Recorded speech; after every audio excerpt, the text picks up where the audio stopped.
Signs and miracles in Delphi, Greece, and what caused them. Now let's remember that we had the Delphi oracle here. One of the sibyls was connected to the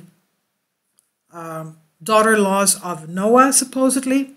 We even have underwater caverns and underground chambers under Delphi for some reason. And we even had ancient texts written by ancient Greeks saying that there are supposedly UFO and extraterrestrials or Atlantean beings associated with this site, and that there is an agreement between these extraterrestrials and humans that is hidden somewhere in one of these chambers. We even have the Delphic epsilon. This thing here was also very strangely found in one of my previous videos. A structure like this was found in the Hellas basin in Mars. Why was it called Hellas? Very strange coincidences happening everywhere. The Delphi epsilon found in the Hellas region of Mars. But what's going on here? And I've translated this from a Greek article for you. The signs and miracles in Delphi and what causes them. What caused them? In the work of the Delphic Testament of Plutarch, a group of acquaintances traveled with the help of guides to the votive offerings of the Oracle of Delphi. Kindly support my Patreon account since YouTube has again demonetized my YouTube channel. The daily posts are 5 videos daily, and they are totally different from what I have on my YouTube channel.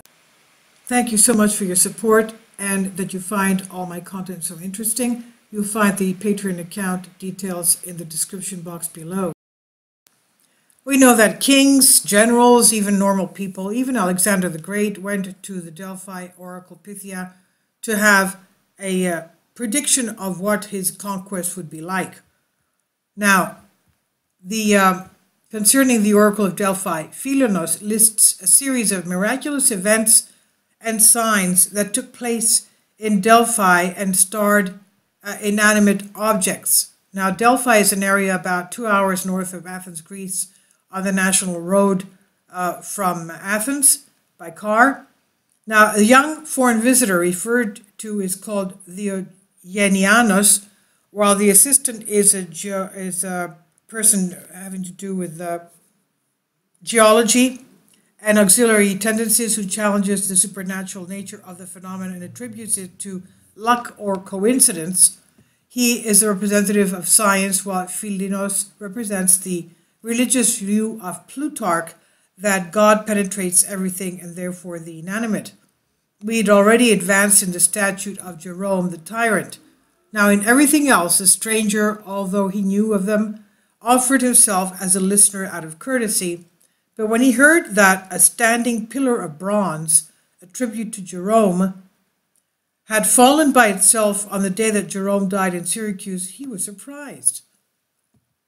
Also reminding him of similar incidents, such as the eyes of the statue of Jerome, the Spartan fell before his death in Leuctra, the stars again, which Lysander dedicated to the naval battle in the Aegeus River, disappeared, and the stone statue of Lysander himself filled with wild bushes and grass in such quantity that his face was completely hidden.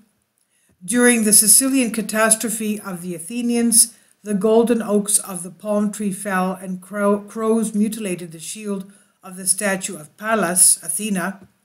The wreath of the Cnidians, again donated by Philomilus, the tyrant of the Phoenicians, to the dancer in Pharsalia when she went from Greece to Sicily, made her die while dancing around the temple of Apollo, because the young people rushed to the wreath and, arguing with each other for his gold, dismembered the woman. Now, Aristotle then said that only Homer made words alive thanks to his creative power. I would, however, say that the votive offerings that exist there have to the maximum extent the ability to move and give signs together with the providence of God. No part of them is empty and unconscious, but they are completely full of God.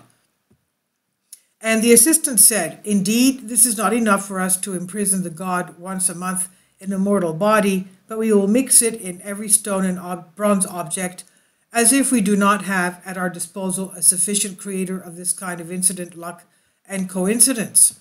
Well, I said, it seems to you that each of these similar incidents seems accidental, and that it is possible for people to slip, disintegrate, and deviate not before or after, but at the very moment when something worse or better is going to happen to each of the contractors. It seems to you that Epicurus now benefits from what he said or wrote 300 years ago, but if God did not bring himself to close himself in all things and did not interfere with everything, do you think that he could give the beginning of the movement and the beginning of the sensation to one of the beings? Jerome, the famous tyrant of Syracuse, 478 to 466 BC, offered many tributes to the oracle of Delphi after his victory at Kyme, of which a gold tripod was famous. And note 2, Philino speaks. Number 3, a mercenary leader named Hieron fought, according to Xenophon, the Battle of Lefka, 371 BC, on the side of the Spartans, the Lacedaemonians. According to another view, the writing of the priests of the text is due to a mistake of a copyist who was misled by the reference to the name of the tyrant Jerome a little above. Thus, it is proposed the correct name to Herman, not Jerome. Hermon was the name of the captain of the ship of Lysander in the Aegos River, who had a statue in Delphi at the monument of the admirals, according to Pausanias. However, the time gap of 30 years between the Battle of Aegos Rivers and the Battle of Leftra seems too great to allow us to assume that Hermon was still militarily active in 371 BC.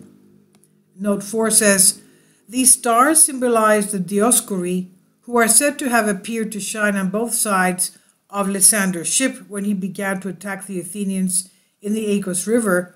The Dioscuri were identified by ancient sailors with the sharp flashes of light that often appear on the masts of ships, fire of St. Elmo's fire, and are considered a favorable sign for sailors. Note 5 tells us inside the treasure of Acanthia and Brasidas near the entrance, there was a marble statue of Lysander with long hair and a beard in the ancient way. This statue should not be confused with the bronze statue of Lysander in the monument of the admirals. Note 6 says a bronze palm tree located on the statue of the armed Athena, Palladium, Pallas, was a tribute to the Athenians to Delphi after the victory of Kimon on the river Evrymedon in 468 BC. Note 7, Philemonus was the leader of the Phoenicians who occupied and looted the oracle of Delphi during the Holy War of the 4th century BC, 356 to 346 BC. According to the Athenian, who derives his information from the lost book of Theopompus on the money seized from Delphi, the golden wreath was a tribute to the Lampsacans and not the Cnidians. The list of strange phenomena cited by Plutarch seems to have come in part from Callisthenes the Olynthian. And note 8 says the auxiliary alludes to the periodicity of the usual oracles of Pythia given on the 7th day of each month, the day of Apollo's birth, except during the 3 winter months, when the sanctuary was dedicated to Dionysius and Apollo was considered absent. Plutarch elsewhere, following Clisthenes, mentions that in ancient times, oracles were given only once a year during the month of Visios, in the first month of spring. Number 9, benefits auxiliary. There is a conceptual game, as the name auxiliary literally means one who helps, one who protects. Since the time of his death, 270 BC, 3 centuries have indeed passed since the time when the dialogue unfolded. And I hope you like this, a little bit of whatever happened basically with the statues that supposedly came to life and showed what was happening to the actual people at that time. Very strange occurrences. Please leave your comments and thank you for your support. I've translated this for you from a Greek article.